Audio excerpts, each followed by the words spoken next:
Welcome to K. Elizabeth Toasts, a podcast celebrating people who increase our quality of life. I'm your host, K. Elizabeth. Each episode is a heartfelt interview of a remarkable person making lives better. Give a listen if you are in need of a dopamine hit, or if you like toast, because this toast's for you.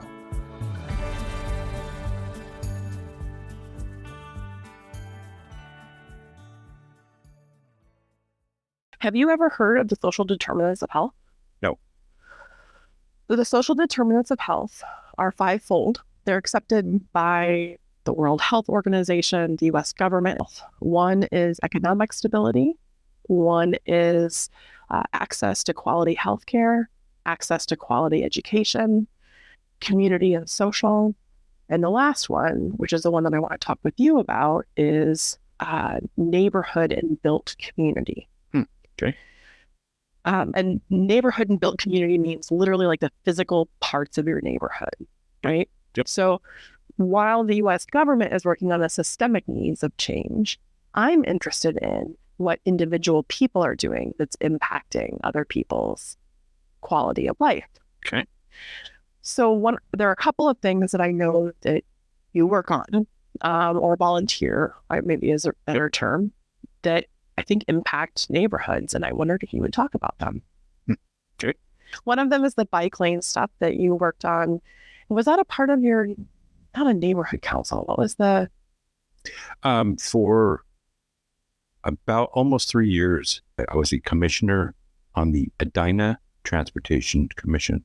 In the city of Edina, they have a couple of all volunteer citizen groups that do work, essentially make recommendations and are sort of the voice of the community to the city council.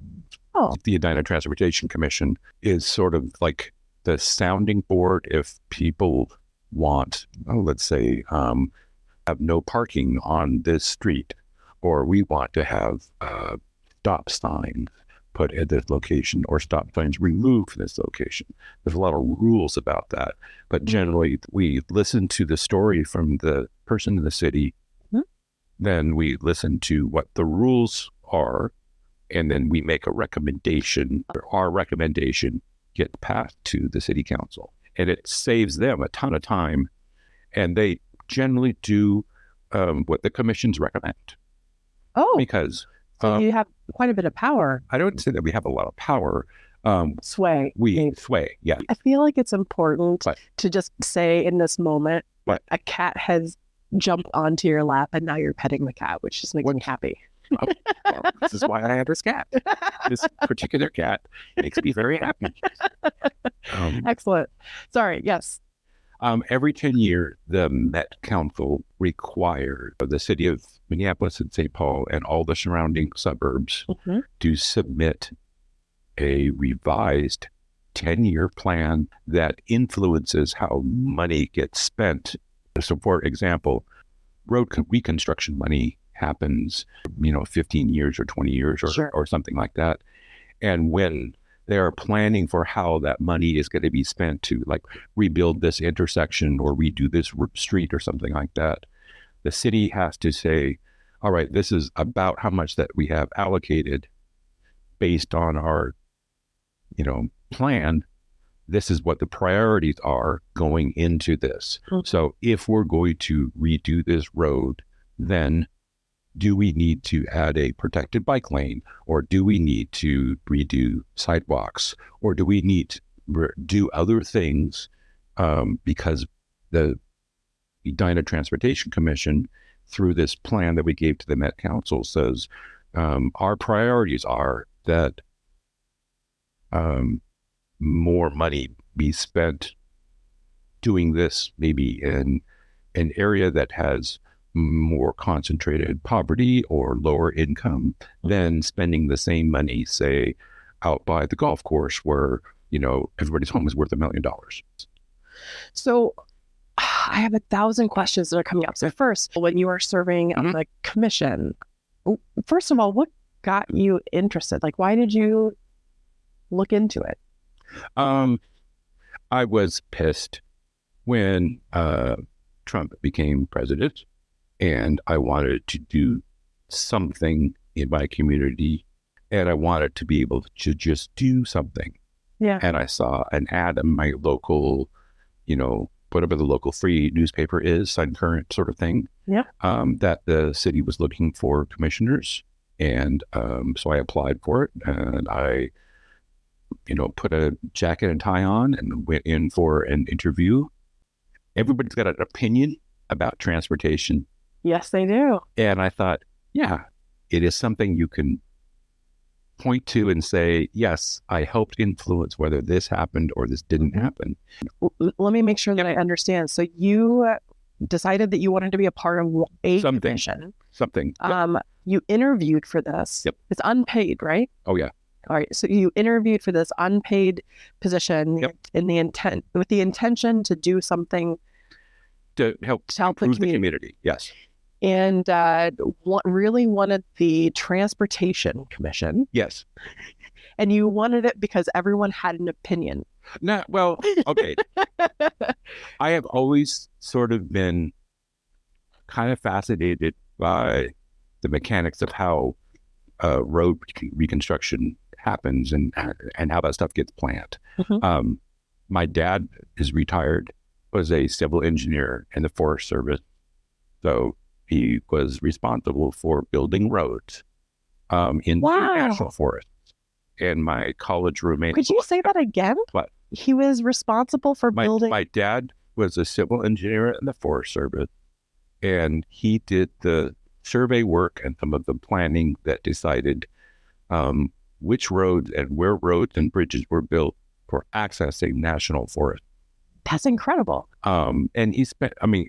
this is doing things like building roads so that you could go in and fight forest fires, like moving the machinery and stuff in. Yeah. To do that. So he spent 25 years or 30 years or something like that doing that. Wow.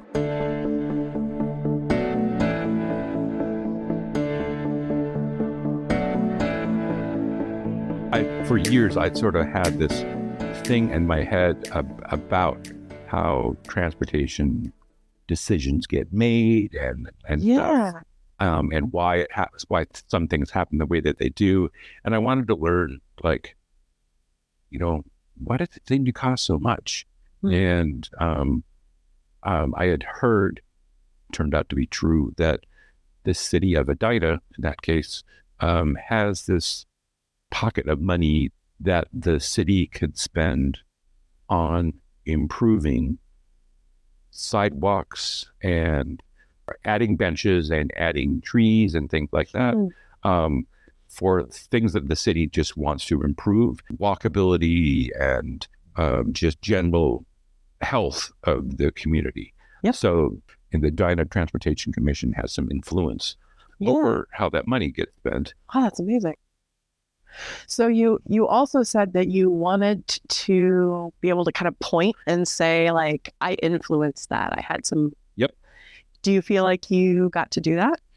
Yeah, actually, for one particular project, the city council had this idea that they wanted to get essentially a circulator bus for people who were trapped in their homes, usually senior citizens or persons who are disabled, provide reliable transportation that they could use to do basic errands once a month or once a week. So the city funded a circulator bus that went to a lot of retirement center sort of communities. And there's a pocket in Edina of housing that for people who have some financial restraints. And it was a regular bus that would go on a specific route, that would go to let's say a dozen stops, that would include grocery stores and a pharmacy and a couple of other things that were reliable in a certain loop.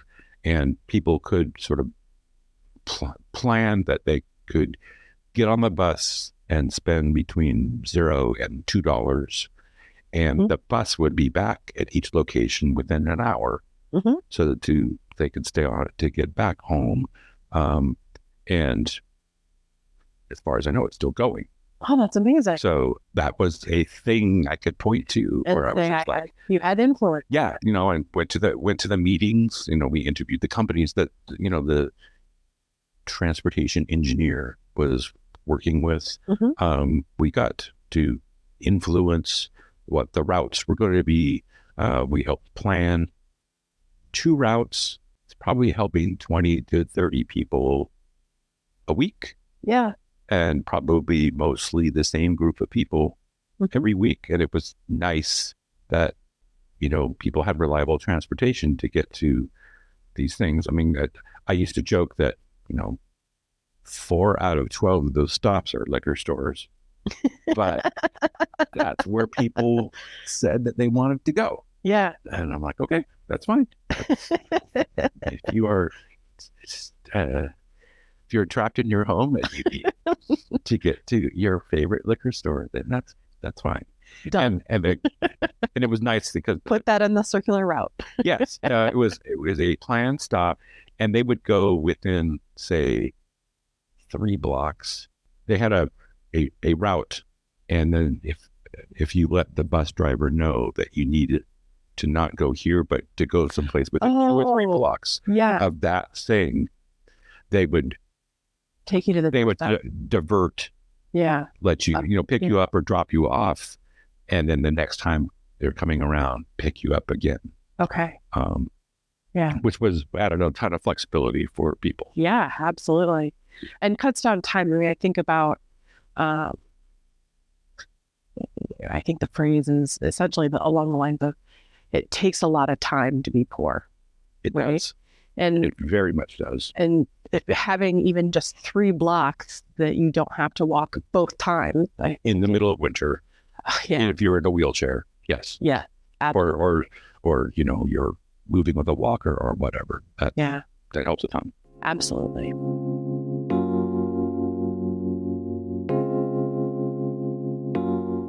Are there any other things that happened during that time that you really were proud of that you want to share?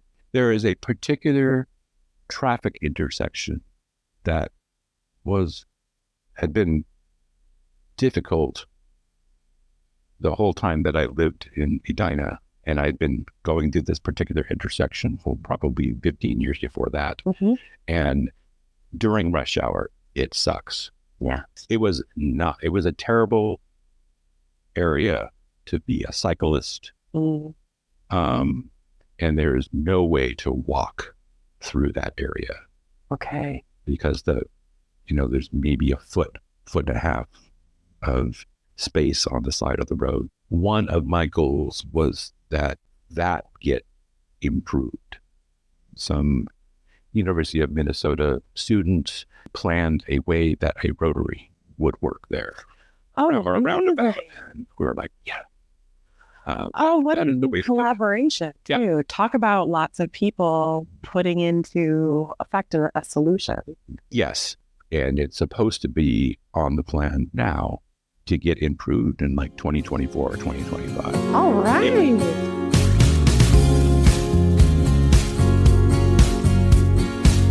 The last question is, when you think about the people in your life who have influenced who you are and the way that you give back, is there anyone that you can think of that you'd like to just do a call out or recognize?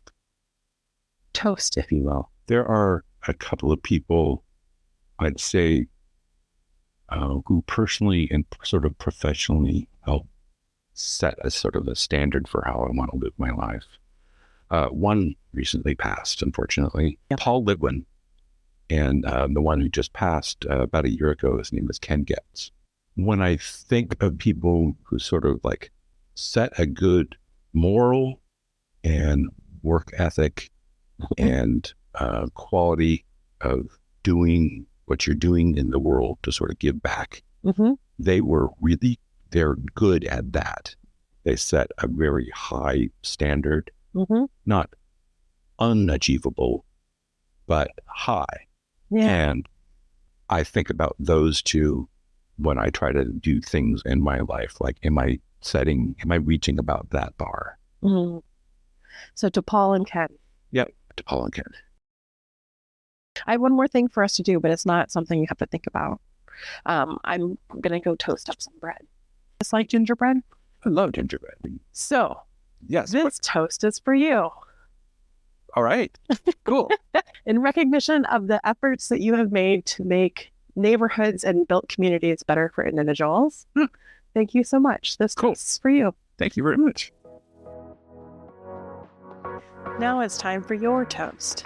Here's a toast to my wife, Ames. They came into my life when I least expected it and have shown me what authentic love looks like and feels like. I look forward to life with you and learning about you and us along the way.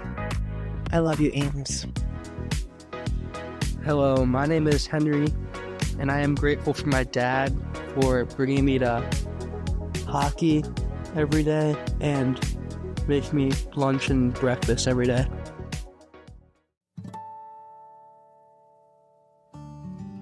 Now it's your turn.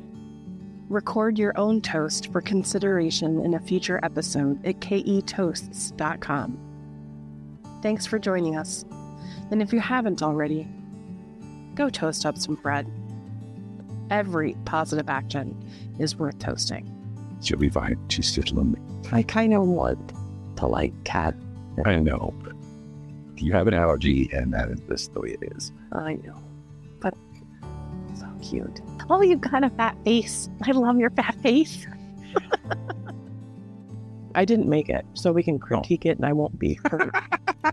I was actually waiting to hear whether or not you made it or not before I said anything. But it's not toast. It's not, well, It's toasted gingerbread. I'm good with, I've never had toasted gingerbread.